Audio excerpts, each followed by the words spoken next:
嗨，大家好，我是坦平叔，带你了解真正的中国。今天是2022年4月24号，这一期咱们聊一聊个人养老金制度。最近不是说推出了这个个人养老金制度吗？这个众说纷纭呐。推出来之后有较好的，也有这个叫不屑一顾的。我把这个个人养老金制度看了一遍，我来谈一谈我的看法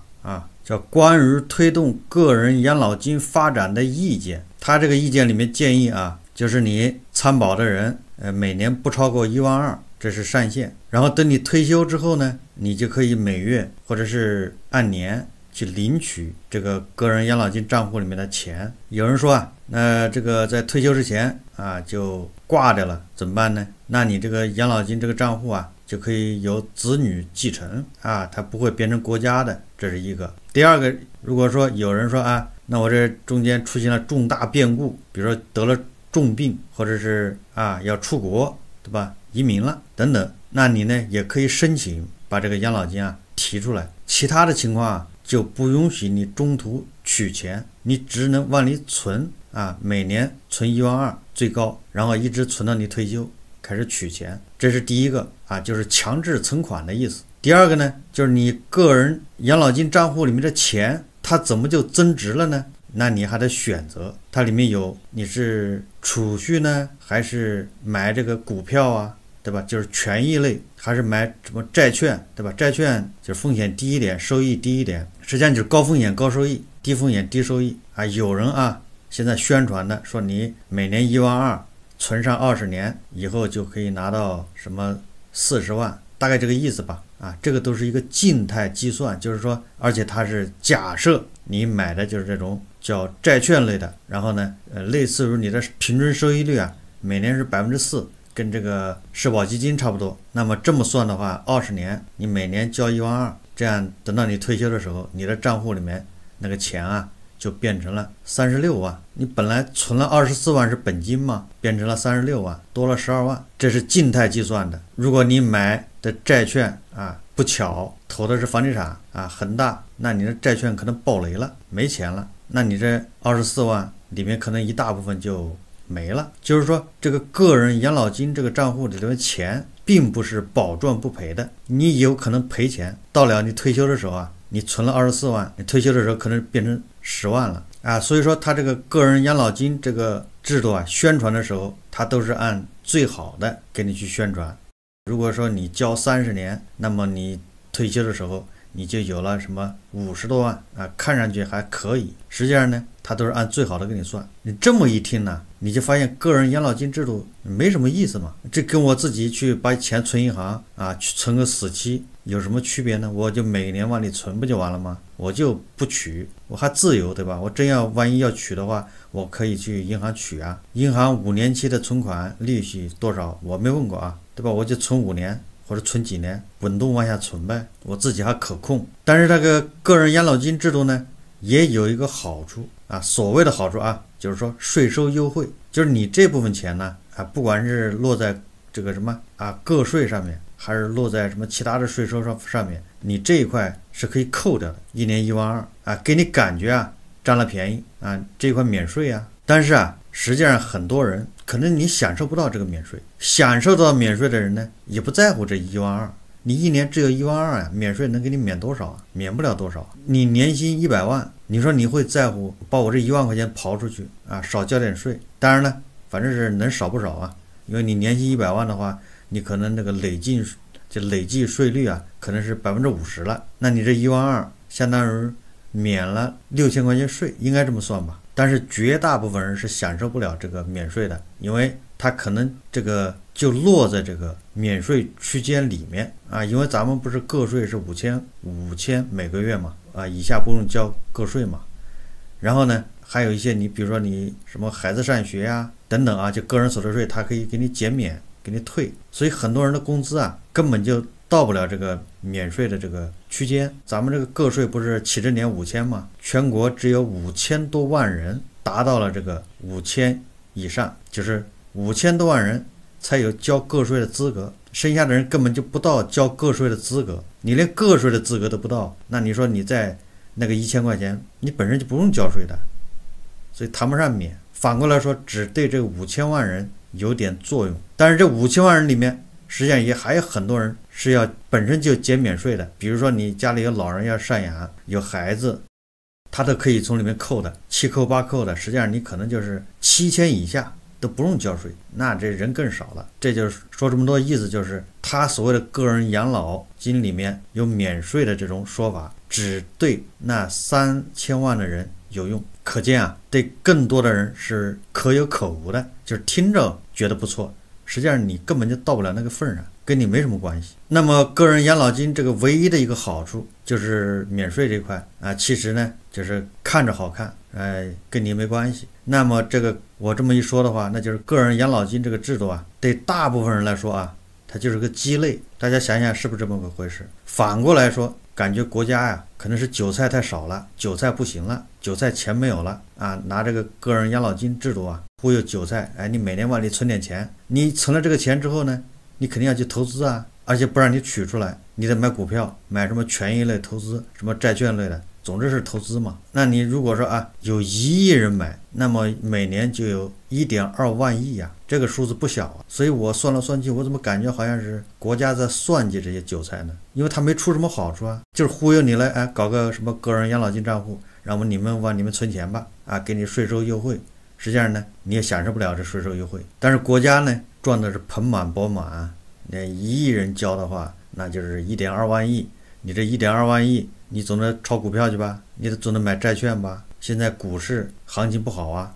韭菜太少了，韭菜已经割山了，就是新韭菜也跟不上，所以得想辙啊，把你们口袋的钱都弄出来啊。你不买股票就买债券啊，发债的都是谁呢？都是房地产公司。当然呢，不是绝对的啊，就是房地产公司多，你不小心就买了房地产公司发的债。所以说来说去我看了一下，就是这个个人养老金这个制度实际上就是个鸡肋，叫食之无味，弃之可惜。很多人看中了这个人养老金这个制度主要是被他宣传的我现在开始存起，1年存1.2万，那么等到我退休的时候就有了50万。实际上他存30年，本金就存了36万进去了。等到退休的时候有50多万，也就涨了10几万、20万。这个收益率其实不高的，关键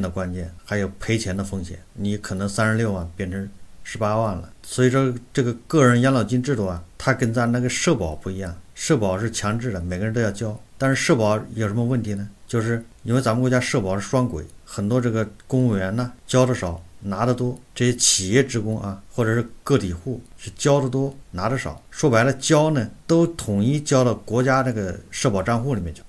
都是你交一点，我交一点，每个人交呢都一样的，但是那个公务员还交的少，这样组成了一个大蛋糕。这个大蛋糕社保理事会拿着它到处投资这几年平均收益率还不错，7%、8%比 GDP 要高，比这个通胀跑赢了通胀。乍一看很美，但是呢，我们分的时候，等到你退休的时候，你拿的少你交的多，而这些公务员交的很少，拿的非常多。实际上社保已经亏空了，就是每年往出拿的钱多，而往里交的钱少。那么再这么5年8年下去，社保基金就没有了，这个池子就干了。所以很多人为什么老说中国老龄化新生儿太少因为新生儿少就意味着过个10年20年交社保的人少，而老年人多呢，就是领社保的人多，那这样社保基金根本就不够。所以这就是个大问题